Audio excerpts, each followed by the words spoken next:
Hello. Welcome to the Tea with Jamie podcast. It is Friday, May 29th. We are 1 week away from action on the track in Monaco. Very exciting. And today, I've had a little glance at the news stories, and there's a bit of a theme emerging. So I actually bundled a bunch of stories together that make sense thematically. And that theme is nerding out over some technology. So I'm not going to go too crazy with it, but I think there's a few stories there along a similar theme here. So I think we're going to cover that today. So, first of all, let's go to f1.com and find out exactly the cause of George Russell's retirement in Canada. So James Allison, who's Mercedes technical director, shared this information about the cause of Russell's sudden retirement. So let's hear what he has to say. He starts out by saying it was a big disaster, it was a big weekend, blah, blah, blah. All right, it was an engine, this is a quote by James Allison. It was an engine kill that was caused by a failure in the battery, which just suffered a catastrophic failure a third of the way into the race and brought George's race to an end there. We can see enough at the end of the race that the battery was fairly unhappy. Some heat damage there, and we'll have to figure out in the coming days and weeks exactly what caused that and put it right. All right, so an engine kill suggests that the engine sensed that there was something fundamentally wrong with the battery and just turned everything off, right, before it was even more catastrophic than it was. Obviously, with a battery, you don't want it to overheat to the point where it blows up or just sets the car on fire or really terminally damages components that then, if you run out of those components throughout the season, you have to pay a penalty, grid penalty, stuff like that. So it was a somewhat preventative, but they saw when they examined it that damage had actually been done to the battery. It was bad enough that they could see that almost immediately. So doesn't sound like they even now have a sense of why that was the case. Was it the hard pushing, the hard fighting that George did with Kimi that caused that? Was it a quirk of that particular track and that power unit, although the same thing didn't happen to Kimi? So interesting and worrying if you're Mercedes, or if you use a Mercedes power unit, which is a lot of cars. So it wasn't really fully explained there. It doesn't sound like they really even know fully. But that is what James Allison has to say about that retirement. Okay, nice and quick one. Let's move on. I saw this article on planetf1.com and I thought this would be an interesting subject. McLaren opens door to own F1 engine as clear conditions set. Okay, so, a lot going on with this situation here with McLaren. They're starting to get into a position that Red Bull were in. Not exactly the case, because Red Bull knew that Honda were pulling out of Formula One and had to find a solution. That's not the case for Mercedes. Mercedes are clearly entrenched in Formula One, but they're clearly seeing the downside of being a customer team and not having their own autonomy, right? Also plays into the mix this rumor, this suggestion by FIA President Mohammed Ben Sulayem that simpler, cheaper V8, potentially hybrid engines could return in 2030 or 2031. Now that makes it more appealing to develop an engine if it's easier and cheaper. And so I think the beginning of this season scared McLaren a bit, because while they were riding high with a Mercedes engine and everything seemed good and tickety-boo for them, and they were beating their Mercedes overlords on track, the opposite is now true when Mercedes have a clear advantage, and I think there were some fun and games with giving the customer teams not quite an up-to-spec Grand Prix level power unit before they absolutely had to. You know, when the season started, they absolutely had to give them everything with all the engine modes and all the data and all the other algorithmic Hujima, what's it, whatever, how it works. They have to, by the letter of the law, have given everything to the customers that they have by this specific date at the start of the season. Don't ask me what date that is.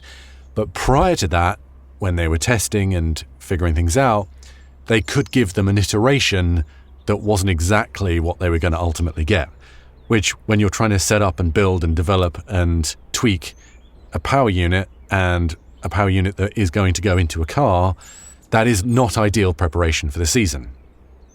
And so that scared McLaren because they are sort of at the whims of Mercedes when it comes to things like that. Now, the power units are homologated at this point. They can't necessarily change them unless there's this ADUO situation. But as Mercedes are clearly in the lead, they're not going to get any ADUO opportunities to develop their power unit anytime soon. So that downside is not necessarily an issue at this point in time, but looking ahead to maybe the next regulation set, McLaren are thinking maybe we should just build our own. Maybe that makes sense. Now, of course, that's not a cheap thing to do, but then it's also not a cheap thing to do to buy a power unit from someone else who have this level of control, and that could restrict us in terms of our potential success. So there's a lot going into it. So let's read some quotes here by Zach Brown. And he admitted that McLaren would consider an in-house engine if it proved financially viable. Yet he insisted that the team, quote, couldn't be happier with its current relationship with Mercedes high-performance powertrains. Brown told the Sports Business Journal, this is a quote from them, "If you got an engine formula that was financially viable, then yeah, we would consider it and the technology. That being said, we couldn't be happier with Mercedes. If something is presented to us that first financially makes sense, then we'll have a look at it." Okay. A political answer. But they're open to it. This is all speculation at the end of the day, but it makes sense, right? They could be their own works team, own power unit, integrate it perfectly into their car that they are clearly very good at developing. It makes sense that they could also develop, given their experience with road cars, a great Formula One power unit.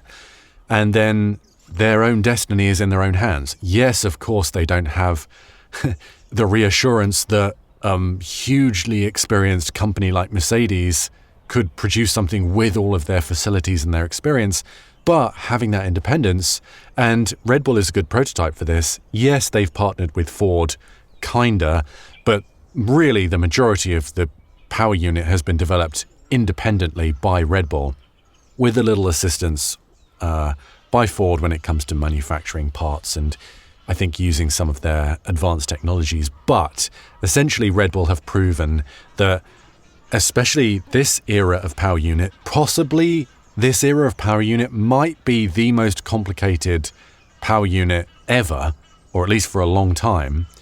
If we do go back to V8s, this era that we're in right now might be the most overly technical, over-engineered, unnecessarily complicated power unit that Formula One ever races. And if Red Bull could get their head around that and be competitive, which they almost are, they're not quite there, as we know, that's an impressive feat. And, who knows where Red Bull are going to be by the end of the season or by 27, So that's an interesting little story there for the potential of a McLaren power unit. And then that's another power unit manufacturer in the sport, which is what Solion wants. All right. This isn't to do with mechanics so much. This is still tech related. But I made a video this morning about the FIA scrapping straight mode in Monaco. And I've seen a few videos on it, and there's some confusion over what that actually means. So I want to talk about exactly what straight mode and corner mode is and how it relates to overtaking and performance. So to start off with, it has nothing to do with overtaking. So in the past, moving a wing with DRS, only the rear wing when it came to DRS, was to do with overtaking, right? You were within a second at the detection point. When you get to the DRS zone, you're able to open that rear wing. It drops a bit of drag, which enables the car to go forward a bit faster, gives that following car an advantage potentially to overtake the car in front. pretty straightforward. However, the movable wings, both front and rear, in 2026 aren't to do with overtaking. They're to do with dropping drag on the straights and increasing downforce in the corners. And they do that because it's all about energy conservation.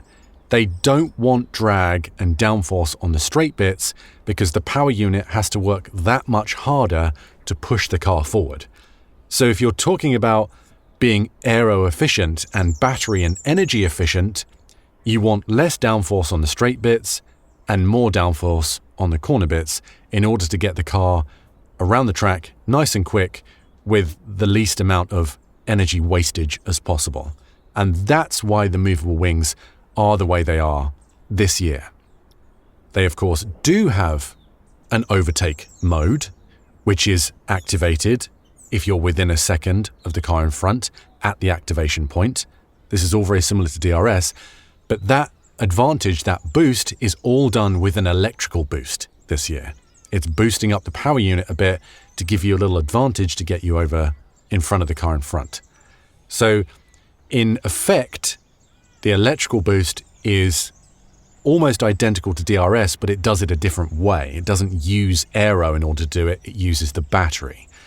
The wings moving are there just to conserve energy. When they drew up these plans, they knew that energy conservation was going to be a big thing because these cars were going to run out of juice. Big long straights, not enough opportunities to charge up the batteries. They wanted any free way of getting more bang for their buck.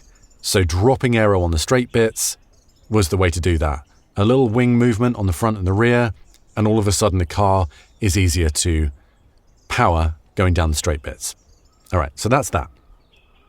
So them taking it off for Monaco, basically keeping them in corner mode the entire time, is because A, they don't need to, and B, it's too fast. It's too fast for the not straight straights of Monaco.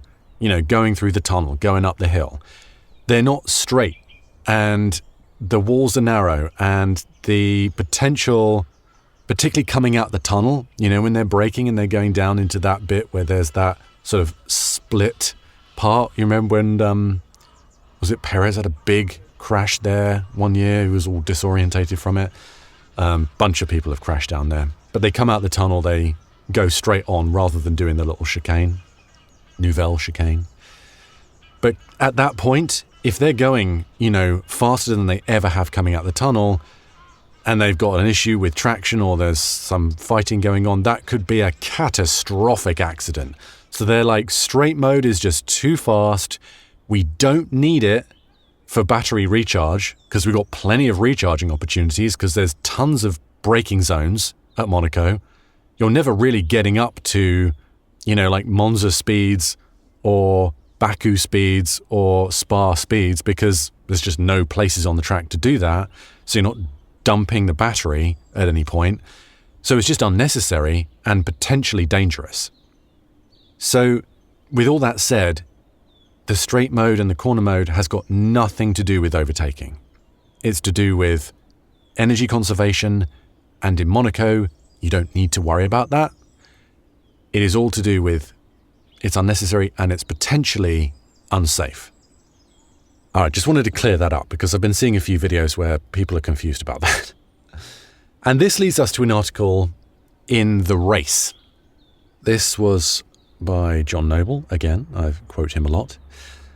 Now, not only are they concerned about high speed with straight mode, they're also concerned about too much energy deployment from the MGUK. So when you're on track and let's say you take the final corner into a big long straight, you can just fully dump all that electrical power, all the ICE power if you want, and just maximize your power output, if that's your choice, if that's the way the map makes sense at that track. So you can get up to speed and just keep powering up and speeding up and laying down as much power as possible. That maximum output is capped at 350 kilowatts.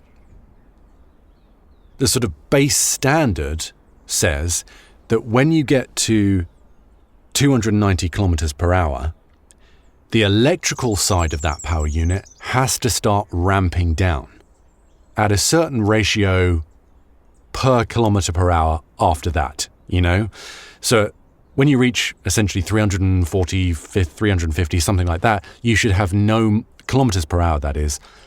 You should have no more electrical power. However, in Monaco, the point where that 350 kilowatt output has to start being turned down is much lower. That is now at 200 kilometers per hour. At that point, that's when the electrical component of the power unit starts ramping down. So for every additional kilometer per hour you go, less power from the engine is coming out, essentially. And it goes down and down and down and down. So this is again trying to curb these insane top speeds at places where the FIA deems it's too fast for Monaco. Now these really torquey cars can put that power down so quick, it means they have this instant power under their right foot and they can get up to these speeds super quick, which means they can achieve higher speed in a shorter period of time, potentially more than has ever been the case before. So they're very nervous about this. It's why they did away with straight mode. It's why they're trying to pull back on the electrical deployment. Now, this is great for every other part of the track, right? It means it should be very exciting. These cars can ride the curbs better. They can follow each other better. There could be a bit more wheel-to-wheel action.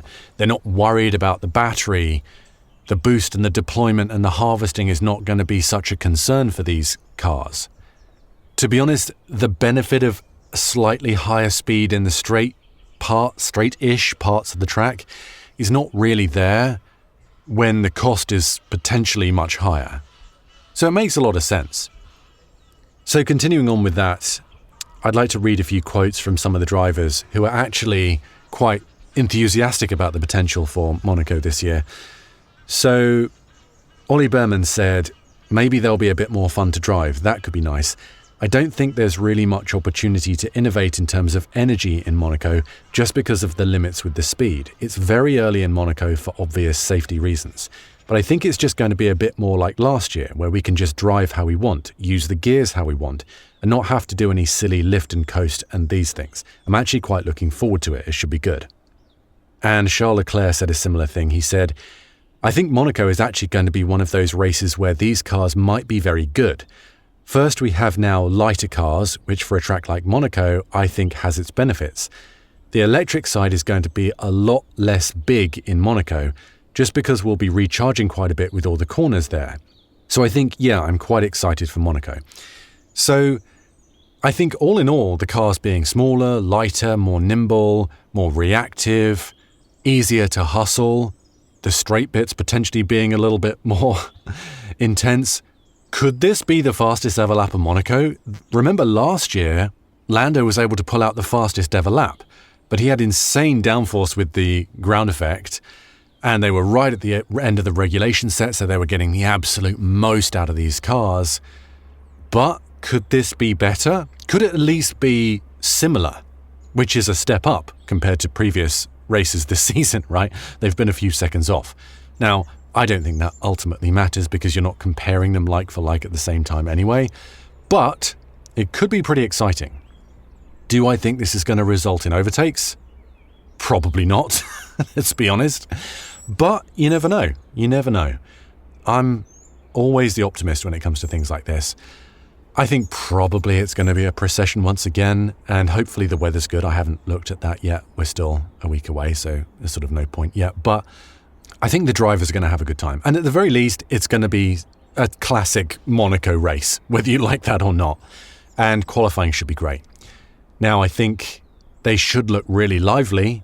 I don't think we're necessarily going to see quite the level of stickiness through the swimming pool section that we have gotten used to in recent years.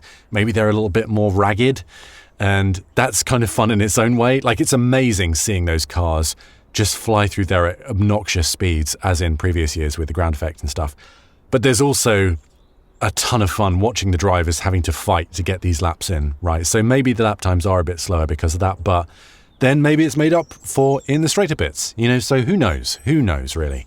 I'm sure the teams have got models of this and where they think it's going to go, but we won't really know until the cars get out on track and it's like Q3 and the second run in Q3 and hopefully it's good weather. So anyway, just a few little news stories there on the techie side.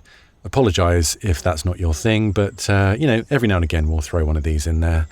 So yeah, we are, like I say, now less than a week away from the start of some cars on track, just about. And how very exciting. Monaco coming up. And we're into the European season. Very interesting to see how Kimi does. It was a bit of a disaster last year, the European season. But yeah, if he continues to dominate, he's in the prime seat to win the championship. It will be very interesting to see how George reacts in the European season. I think he'll come back strong. Anyway, have a great day. I will be back again tomorrow for more random waffling. And I'll see you then. Okay, bye-bye for now.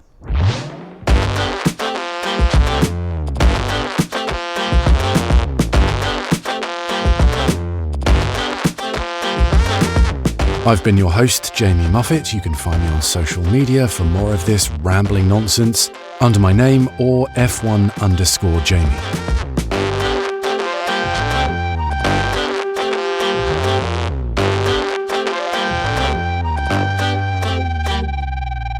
This is an RPS audio production.